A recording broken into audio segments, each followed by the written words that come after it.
नमस्कार. आपण ऐकत आहात चैत्राली यमगलिके अनलॉक्ड हार्ट्स पार्ट 4. रात्री बऱ्याच उशिरा आर्या घरात आली. तसंही मुंबई शहराला अशी रात्री झोपायची सवय कुठे होती. सदैव मुंबई शहर जागेच असतं. आणि आज तर तीही त्याला साथ देणार होती, स्वतः जागे राहून. ती आपल्या छोट्याशा खोलीत एकटी बसली होती. टेबलावर पसरलेल्या कागदांकडे पाहत होती खरी, पण लक्ष तिचं नव्हतंच. उद्याच्या प्रेझेंटेशनचं कदाचित टेन्शन असावं असं वाटत होतं. तोच तिचा हात हळूच एका फोटो फ्रेमकडे गेला, जो तिच्या अगदी समोर होता. त्या फ्रेममध्ये एक हसरा चेहरा होता. हाय, ती हलक्याशा आवाजात म्हणाली. आज मी पहिल्यांदा सगळ्यांसमोर उभी राहिले. माझं पहिलं प्रेझेंटेशन. प्रेझेंटेशन यशस्वी झालं. खरं तर तुला अभिमान वाटेल असं काहीतरी करत आहे. पण पण तरी मनातून समाधान नाहीये. काहीतरी आहे, असं की माझ्या आयुष्यात मिसिंग आहे. काय ते तुलाही माहीत आहे आणि मलाही. पण पण आपण काहीच करू शकत नाही. हे तुला माहीत आहे आणि मलाही. त्या फ्रेमकडे पाहत ती एकटक बोलत होती आणि सोबत तिच्या डोळ्यातून अश्रूही झरायला लागले. ती फोटो फ्रेम आपल्या छातीजवळ धरते. तुम्ही असताच तर. ती तशीच रडत फ्रेम खाली ठेवतच होती की ठेवताना तिच्या हाताला मागे लपवलेला एक कागद लागला. तो तिने हळूच हातात घेतला. जुना, फिकट झालेला, पण तिच्या मनात आता कालवाकालव झाली. ती तो कागद नीट पाहणार एवढ्यात टक टक टक टक दारावर आवाज आला. तशी आर्या दचकली. घाईघाईने तिने तो फोटो आणि ते कागद कपाटात लपवले व पटकन दार उघडायला गेली. दार उघडताच प्रेम देसाई आत आले. आता त्यांच्या चेहऱ्यावर काळजी दिसत होती.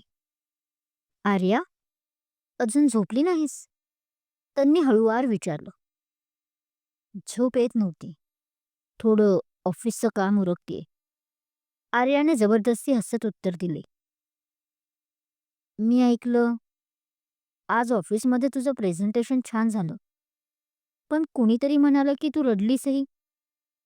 काही प्रॉब्लेम आहे का? प्रेम, तिचे वडील जवळ येत खूप काळजीने विचारत होते.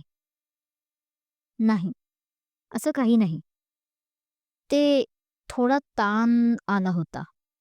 असं प्रेझेंटेशन द्यायची माझी पहिलीच वेळ होती ना, आणि त्यात आज पहिलाच दिवस.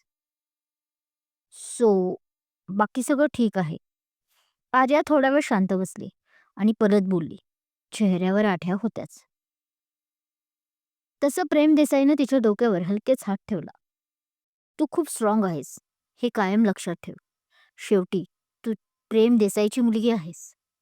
काहीही झालं तरी मी तुझ्या पाठीशी आहे. आर्या जबरदस्ती हसली. हो, बाबा. त्यांच्या डोक्यावरचा हात काढून ती हळूच बोलली, पण तिच्या डोळ्यात वेगळंच वादळ उसळत होतं.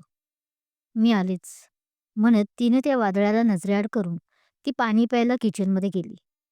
प्रेम देसाई मात्र तिच्याकडे काही क्षण बघतच राहिले, जणू तिच्या मनातील वाचायचा प्रयत्न करत होते. बरं, आता झोप. उद्या नवीन दिवस आहे. All the best. Good night. ती परत रूमकडे येताच ते इतकं बोलून बाहेर गेले. गुड नाईट म्हणत तिनेही आपल्या रूमचा दरवाजा बंद केला आणि त्याला टेकून उभी राहिली. मनात अनेक प्रश्न होते. बाबा, खरंच तुम्ही आत्ता माझ्याशी जितके प्रेमाने वागला असता, इतकी काळजी आधी घेतली असती तर? तिच्या गालावरून अश्रू उघळले. गुड मॉर्निंग बेटा. दुसऱ्याच दिवशी सकाळी आर्या ब्रेकफास्टला आलीच होती की तिच्या आईने, शालिनीबाईने तिच्यासमोर ग्रिल सँडविच ठेवून केसांवरून तिच्या प्रेमाने हात फिरवत म्हटलं. गुड मॉर्निंग आई. तिनेही हसत तिला म्हटलं आणि सँडविचचा पहिला घास घाईघाईत तोडला. अगं आई गं, पण तो तोडताना दाताने जीभ चावली गेली. अगं जरा हळू, इतकी काय घाई आहे? शालिनीबाई काळजीने तिच्या हातात पाण्याचा ग्लास देत म्हणाल्या. तुझा बॉस तुला जरा 5 मिनिट उशीर झाला म्हणून काही कामावरून नाही लगेच काढणार. त्या तिला थोडे प्रेमाने दाटतात.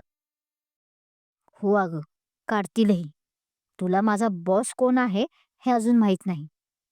तो मला नुसते काढूनच नाही, तर दुसऱ्या कंपनीतही कामाला लागू देणार नाही. ती थोडी आता रागात आणि कुठेतरी हरवत म्हणते. ए, असं काही नाही हं. हां, तुझ्या कामाची प्रोग्रेस पाहून तो तुला जाऊ देणार नाही, असं एक वेळ होऊ शकतं. आफ्टर ऑल तू या शालिनी देसाईची मुलगी आहेस. त्या थोडे आपल्या मुलीवर प्राउड फील करत म्हणतात. हो, मान्य आहे.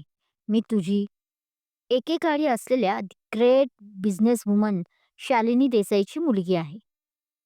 पण आता या जमान्यात अशी वट कोणाची लागत नाही. शिवाय तुला माहिती तरी आहे का, कोण आहे माझा बॉस? आता प्राऊड आपल्या मॉमवर होत आर्या आपल्या आईच्या गळ्यात पडत म्हणते. कोण आहे तुमचा बॉस? आम्हाला पण कळू द्या, की फक्त आईलाच सांगणार आहात?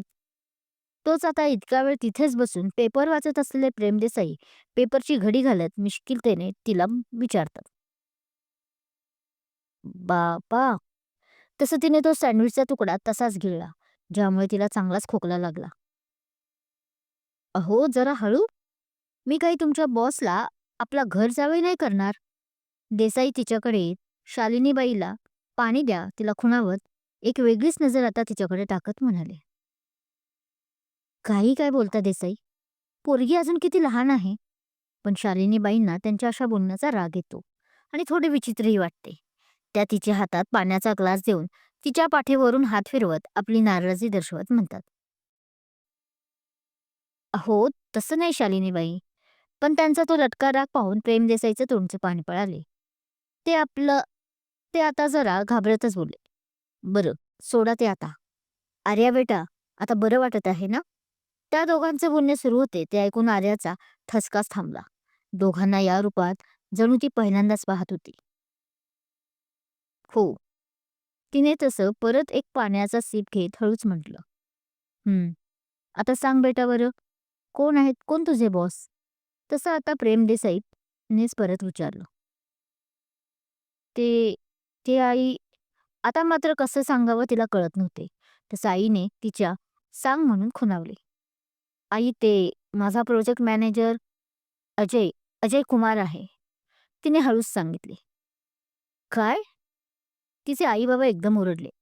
आई आनंदाने, तर बाबाला तिच्या शॉक लागला होता. अजय देसाई म्हणजे तोच का 4 वर्षापूर्वी त्या. तिची आई बोलता बोलता थांबली. हो आई बाबा, तोच तो अजय कुमार. तिने परत एक सँडविचचा शेवटचा घास खात निर्विकार चेहरा करत म्हटलं. अगं मग वेडे आधी सांगायचं ना. आणि हो, ऐक ना, एकदा बोलव ना त्याला आपल्या घरी. तिची आई पुढे आनंदाने म्हणाली. आर्या मात्र शांत होती. नको, काही गरज नाही त्याला आपल्या घरी बोलवायला. तोच आता थोडे रागातच प्रेम देसाई बोलले. तसं शालिनीबाईंनी विचित्र नजरेने बघितले. अहो शालिनीबाई, असं का करता? आता तो अजय आपल्या आर्या बेटाचा बॉस आहे. त्याला असं घरी बोलावणं चांगलं नाही ना वाटणार. त्यांनी आपली बाजू मांडली. अय्या, हो ना. बरोबर बोलत आहात तुम्ही. शालिनीबाईंनी डोक्यावर हात मारत म्हटलं. बरं, शालिनीबाई, आज आम्हाला नाश्ता मिळेल ना? पुढे आता प्रेम देसाई हसून म्हणाले. तसं त्या हो आलेच म्हणत किचनमध्ये गेल्या. आणि इकडे देसाईंनी इतका वेळ कंट्रोल केलेला श्वास सोडला, जे नेमकं आर्याने पाहिलं आणि तिने मान नकारात हलवली. आर्या, लक्षात ठेवा, तुम्ही फक्त शालिनीबाईच्या कन्यारत्न नसून आमच्या या प्रेम देसाईच्या पण आहात. त्या अजयच्या पायी आपले ध्येय विसरून जाऊ नका, म्हणजे मिळवलं. तसंही तुम्ही प्रेमात पडणार नाही, परत ही व तसं तुम्हीही प्रेमात पडणार नाही परतही, हे वचन दिलं आहे आम्हाला. पण ती आपल्याकडे पाहत आहे हे लक्षात येताच प्रेम देसाईंनी आपला चेहरा कठोर करत म्हटले.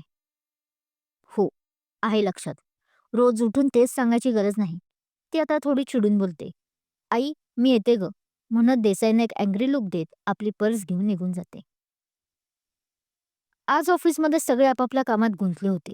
पण आर्या मात्र सकाळपासूनच चिडचिड्या मूडमध्ये होती. एकतर तिच्या बाबांचं विचित्र वागणं आणि दुसरं म्हणजे अजय. डोळ्यासमोर कालचे एक दृश्य हटत नव्हते. ते म्हणजे काल संध्याकाळी जेव्हा अजयने किमयाला अंगठी घातली ते तिनं पाहिलेलं. त्यामुळे तिची चिडचिड वाढत चालली होती. ती त्याच रागात फाईल्स नीट लावत होती. एवढ्यात "गुड मॉर्निंग मिस आर्या." तो तिच्याजवळ येऊन एकदम तो तिच्या एकदम जवळ येऊन म्हणाला आणि हसतच म्हणाला, "आज काय नेहमीप्रमाणे डोळ्याखालची काळी वर्तुळं? काय गुपित काय आहे म्हणायचं यामागे? की बॉयफ्रेंड जगवतो की काय?" त्याने डोळे मिचकावत म्हटलं. आर्याच आजचं त्याचंही बोलणं ऐकून हैराण झाली. हा आज असा एकदम का बदलला ते तिला कळेना. पण बॉयफ्रेंड ऐकून पुरती वैतागलीही. "सर, प्लीज, मी इथे माझं काम करायला येते आणि तुम्ही फक्त या ऑफिसमध्ये माझा बॉस आहात. तर फक्त माझ्या कामाबद्दलच बोला." तिने हातातले फाईल जवळजवळ रागातच रॅकमध्ये ठेवत म्हणाली. "आणि हो, एक रिक्वेस्ट आहे. शक्य असल्यास माझ्यापासून दूर राहा." तिने जवळजवळ वॉर्न केलं. जेलसी होती का मनात? तसं तिचं बोलणं ऐकून आता अजय हसला. "दूर? पण आपल्याला तर एकत्र काम करायचं आहे." "आणि मग?" त्याने आता डोळा मारत म्हटलं. "बाय द वे, अजूनही तुला राग आला की तू खूप सुंदर दिसतेस. हे माहीत आहे का तुला?" तसं आता आर्याचं डोकं फिरलं. ती दात ओठ खात म्हणाली, "सर, हे ऑफिस आहे. इथे प्लीज पर्सनल कमेंट नको." तिने इकडे तिकडे पाहत म्हटलं. अजयनं तसा गंभीर चेहरा केला. "ओ, सॉरी. मग स्ट्रिक्टली प्रोफेशनल."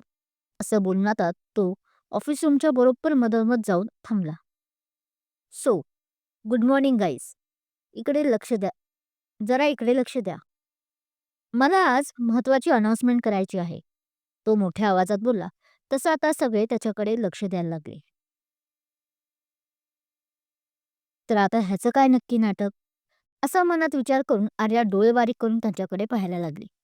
आता सुनयनाही तिच्याजवळ येऊन, "काय ग, काय झालं?" म्हणून खुणावले. तसं तिने "मला नाही माहीत" म्हणून दोन्ही खांदे उडवले. "सो गाईज, मी तुमचा प्रोजेक्ट मॅनेजर आजपासून एक अनाउन्स करतो की मिस आर्या या माझ्या आजपासून." पॉज घेऊन तिला पाहत डोळा मारत म्हणतो, "असिस्टंट असतील. अगदी पर्सनल असिस्टंट." ते ऐकून तरुण मुलींनी तोंड वाकडे केले की हिला काल आल्या मुलीला त्याने इतकं इम्पॉर्टन्स दिला म्हणून. तर पुरुषांनी यावेळी जेलसी दाखवली, कारण त्याचा पीए म्हणजे मेन बॉसशी जवळीक साधल्यासारखंच ना. "So miss Arya, as a boss म्हणून मी आता तुम्हाला ऑर्डर देतोय की या तुमच्या टेबलावरच्या सर्व फाईल्स माझ्या टेबलवर आणून ठेवा. लगेच." असं बोलून अजय तिला काही बोलू न देता आपल्या केबिनकडे ऐटीत निघूनही गेला. पण जाताना तो एक फाईल तिच्यासमोर ठेवून हलकेच तिच्या हाताला स्पर्श करतो, ज्यामुळे आर्या चटकन हात मागे घेते. पण हा असा अचानक कसा बदलला हे कोडे मात्र तिच्या मनाला सतावत होते. का आज असा वागत होता अजय? कालपर्यंत साधी ओळखही दाखवत नव्हता, पण आज हक्क दाखवत होता. कसला हक्क होता तिच्यावर? Unlocked hearts. हृदयांना कुलूप लावता येतं, पण भावना थांबत नाही. क्रमशः. कथा आवडत असल्यास लाईक करा, कमेंट करा, शेअर करा आणि हो, चॅनल अजून सबस्क्राईब केलं नसेल तर सबस्क्राईब जरूर करा. Thank you.